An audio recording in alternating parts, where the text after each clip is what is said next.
Bien, pues continuamos para aclarar. Me parece que puede ser útil comentar ahora un breve pasaje que mencionaba antes de Hechos de los Apóstoles, que también se encuentra en el esquema posterior, pero creo que es útil también para aclarar lo que estamos diciendo, escuchar simplemente 3 versículos del libro de los Hechos de los Apóstoles. Vamos a escucharlos, sí. Capítulo 13, 1-3, porque son simplemente 3 versículos que posiblemente no le prestamos mucha atención. Y sin embargo, como decía antes, desde mi punto de vista, es el paradigma de un comportamiento sinodal, como vamos a ver. Havia na igreja, estabelecida em Antioquia, profetas e doutores: Barnabé, Simeão, chamado Níger, Lúcio de Cirene, Manahem, companheiro de infância do tetrarca Herodes, e Saulo.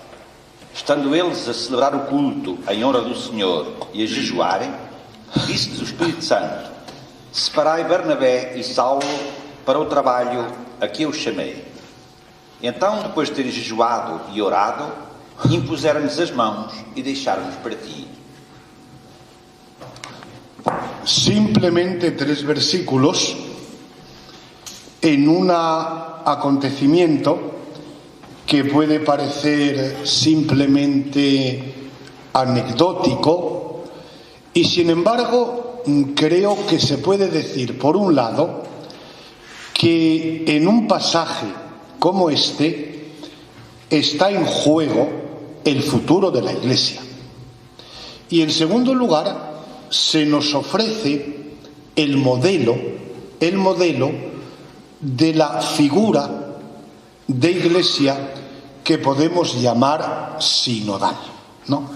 Y voy a comentar brevemente algunos aspectos de este pasaje, ¿no?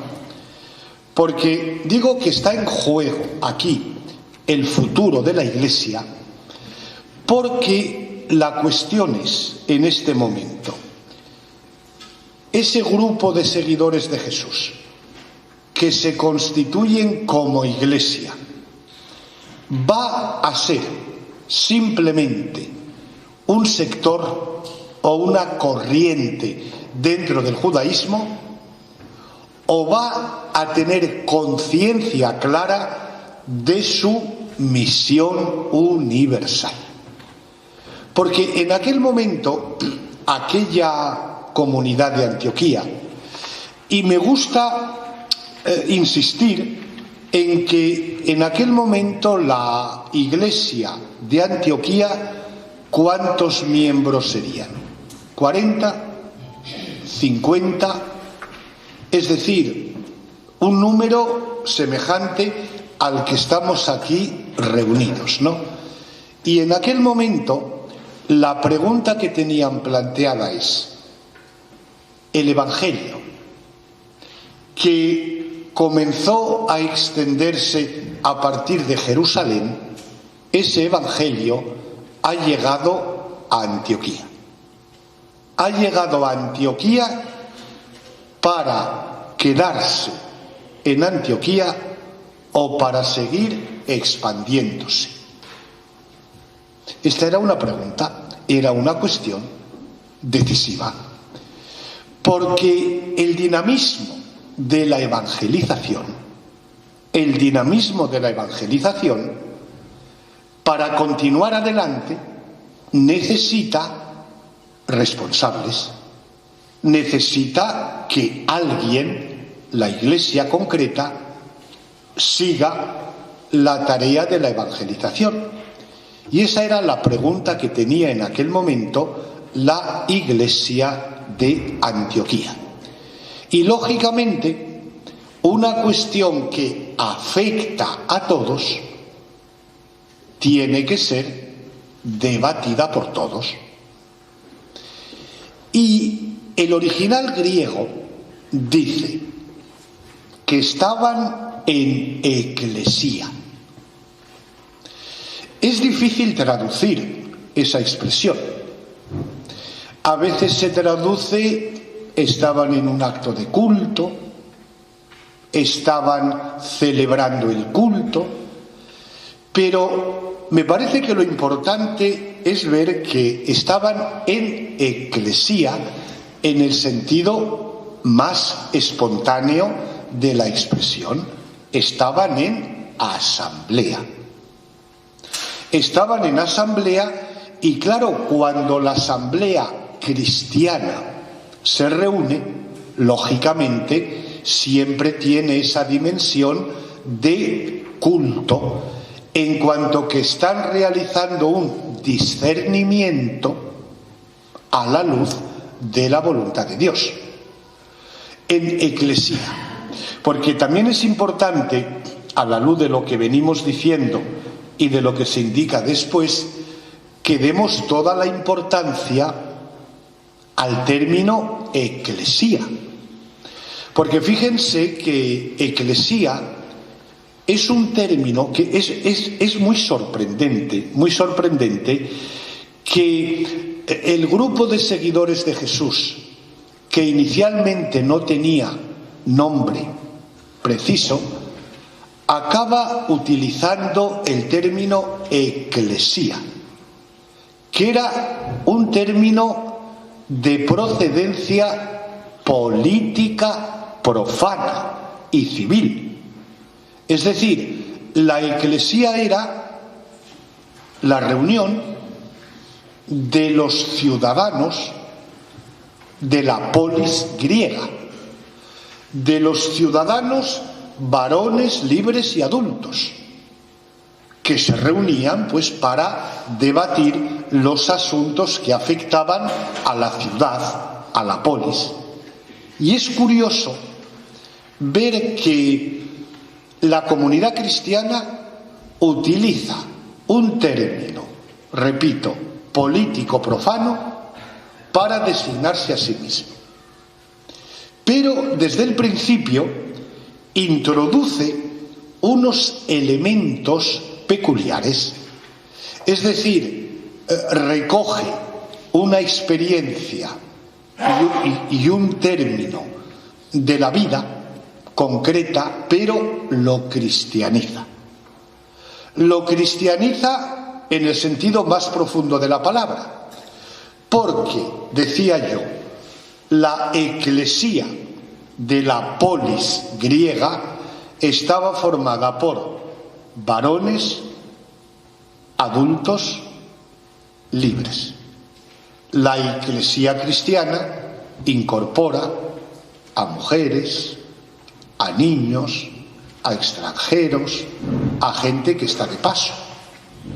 Y esa asamblea cristiana realiza su discernimiento, lógicamente, a la luz del Evangelio y a la luz de la acción del Espíritu. Bueno, y eso es lo que hacía la Iglesia en Antioquía.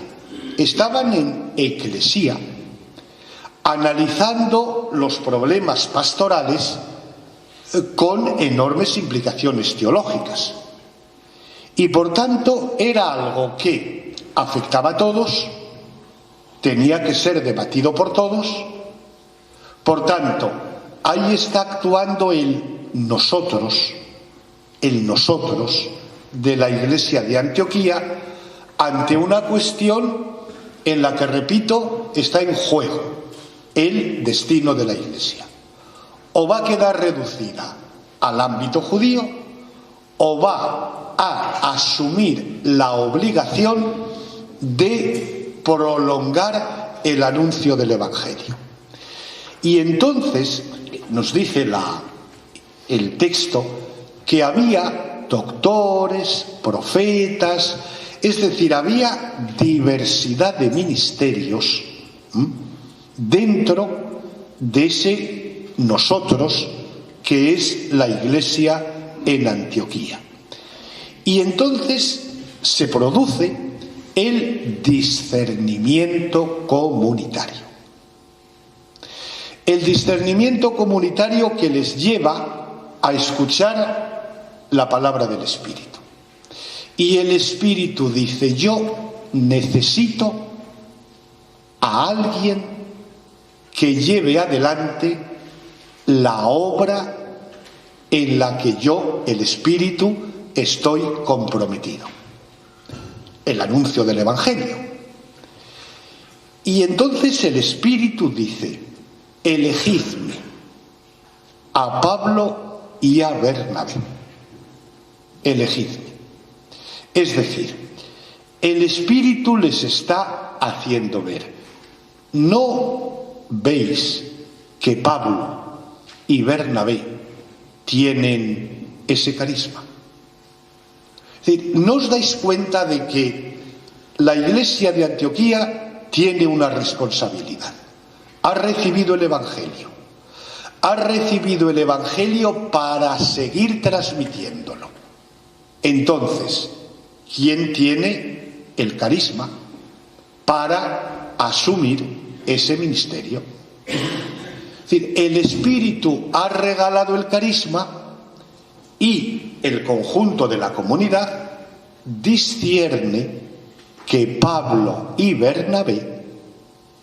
Y además hay un elemento muy sorprendente que significa, es decir, la importancia que aquella iglesia da al anuncio, a la evangelización, a la misión, al dinamismo de la evangelización. Y es que Pablo y Bernabé no eran dos miembros comunes de la comunidad, porque Bernabé seguramente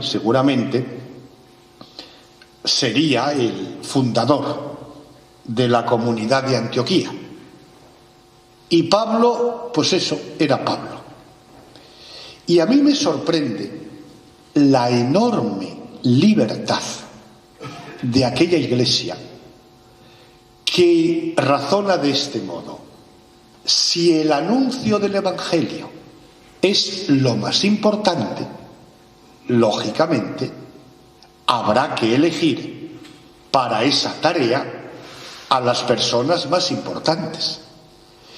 Y es de suponer que algunas voces en aquel discernimiento dirían: pero todavía no tenemos curia diocesana, no hay catedral con el cabildo, no hay seminario, no hay movimientos apostólicos. Pero claro, en ese momento es donde se plantea la gran decisión: ¿qué es lo más importante? ¿Qué es lo más importante?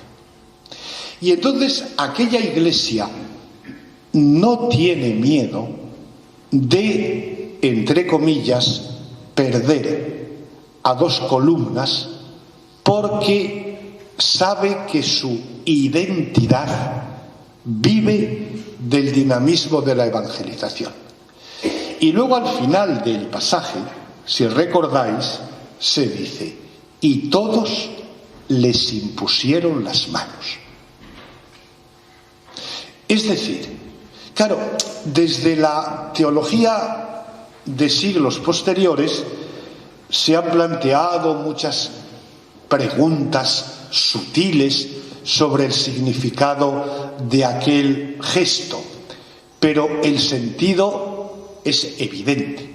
Es decir, les imponen las manos porque Pablo y Bernabé asumen una tarea que es de todos. Es decir, todo es de todos, pero no todos pueden hacerlo todo. Por tanto, algunos, en nombre de todos, asumen esa tarea.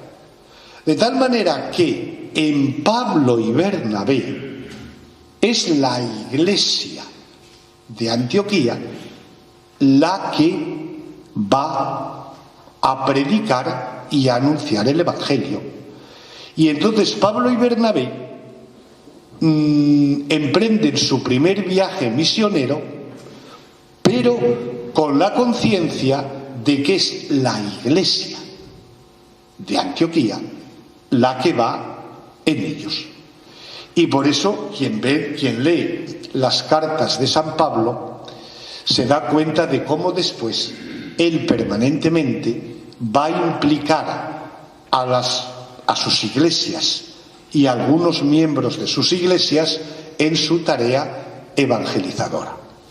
Y por eso ya veis que estos simples 3 versículos del libro de los Hechos de los Apóstoles pues nos hace descubrir ese nosotros que asume su propia responsabilidad y que se convierte en sujeto, y que toma la decisión mediante la escucha y la opinión de todos. Por eso, desde mi punto de vista, es un modelo de lo que significa ser una iglesia sujeto formada por miembros que se sienten sujetos. Y por eso resulta muy sorprendente, y para quien lee las cartas de San Pablo también, es ver cómo aquella gente sin formación es capaz de tomar estas decisiones y de hacer este tipo de discernimiento. Porque claro, recordemos que las cartas de San Pablo son todas cartas y epístolas desde la misión. Y ya veis que en muchas de ellas hay grandes cuestiones de carácter dogmático. Y yo siempre me pregunto, pero aquella gente, ¿hasta qué punto podía entender aquello? Porque hoy nos damos cuenta de que nuestra gente seguramente no entiende nada de lo que leemos en las cartas de San Pablo, ¿no? Pero yo creo que aquella gente seguramente tenía ese sentido de la fe, ese sensus fidei, porque, y es lo que yo considero más importante, ven que es en las prácticas eclesiales donde están implicadas las grandes cuestiones teológicas y dogmáticas. Es decir, la teología no funciona al margen de lo que es la vida eclesial. Y por eso, de algún modo, aquella iglesia de Antioquía, aquellos 40, 50, 60 personas supieron discernir y percibir lo que allí había, lo que estaba en juego, mediante un trabajo sinodal en el cual se llega a una decisión final mediante la convergencia, o como decía el Papa, la sinergia de las distintas voluntades, ¿no? Por tanto, nos damos cuenta de lo que significa, o sea, de los presupuestos teológicos de esto que llamamos la sinodalidad, ¿no? En primer lugar, que se trata de una iglesia de personas que forman ese nosotros eclesial. Porque aquí está en juego también el sentido de lo que entendemos por iglesia. Yo a veces suelo decir que si a mí alguien me pregunta ¿qué es la iglesia?, yo no respondo. Porque a una pregunta mal planteada, cualquier respuesta será siempre peligrosa y equivocada. Porque yo respondo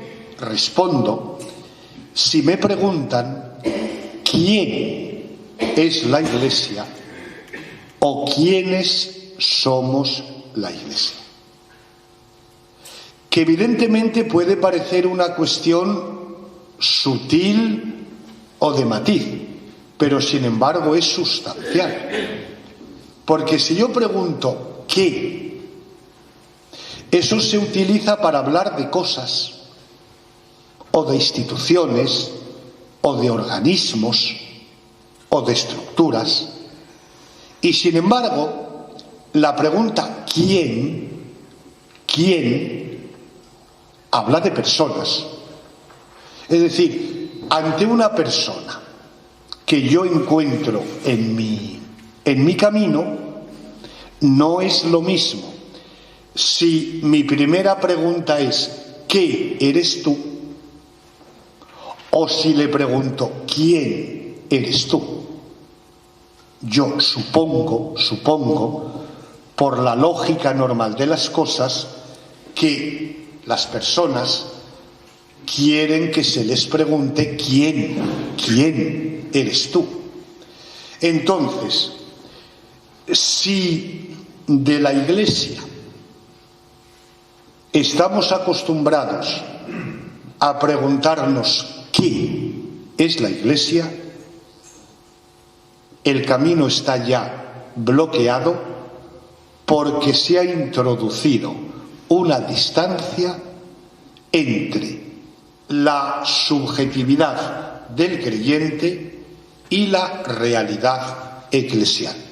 La Iglesia es una cosa y yo soy otra.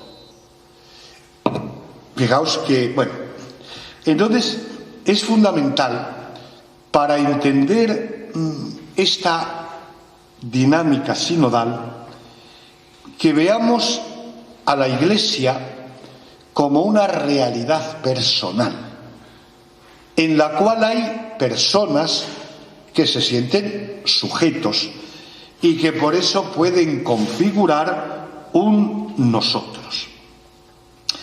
Y en este nosotros hay que ver la Iglesia más directamente desde el punto de vista de la iniciación cristiana, desde el bautismo, que es el presupuesto de la celebración eucarística. Es decir, el bautismo tiene que ser valorado como el criterio de discernimiento en el seno de la Iglesia. No debería ser la perspectiva el ministerio ordenado, que establece una diferencia entre clérigo y laico. La verdadera diferencia es la que se establece entre el ser cristiano y el no ser cristiano. Y eso acontece en el bautismo, en función del don que se recibe de la Trinidad y que conduce a la afirmación del sujeto cristiano y del sacerdocio bautismal. Lo cual quiere decir que cada uno tiene su protagonismo y tiene su dignidad, y que luego esto se consuma en la comunidad eucarística presidida por el obispo. Pero vamos, yo voy a dejarlo ya aquí, esto después lo comentaremos un poco más, pero sí interesa señalar los presupuestos teológicos que son imprescindibles para esa figura de la Iglesia que llamamos sinodal.